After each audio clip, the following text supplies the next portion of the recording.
서울 반포동의 한 아파트. 2,400세대가 넘는 대형 단지입니다.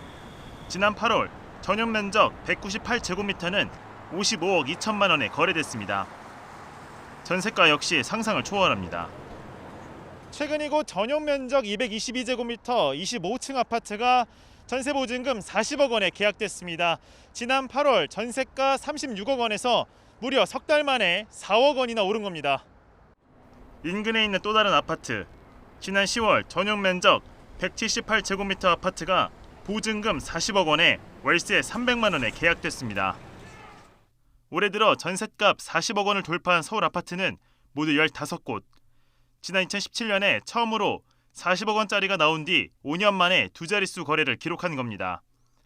40억 원 전세를 계약하기 위해서는 전세 대출 최대 한도인 5억 원을 빼더라도 현금 35억 원이 필요합니다.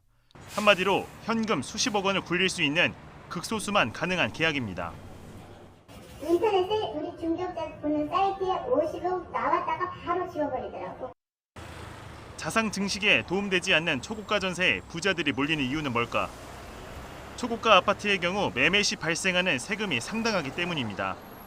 다주택자일 경우라면 초고가 아파트 거래 때 취득세로만 수억 원을 납세해야 합니다.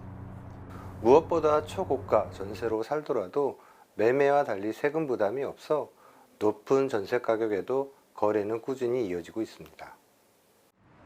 또 자금 출처를 일일이 증명해야 하는 매매와 달리 전세는 자금 추적에서 비교적 자유로운 점도 주된 이유입니다.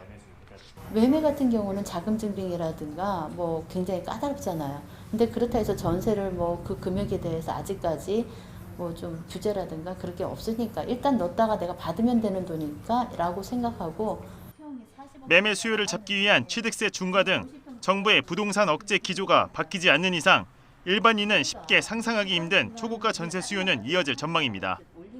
YTN 김우준입니다.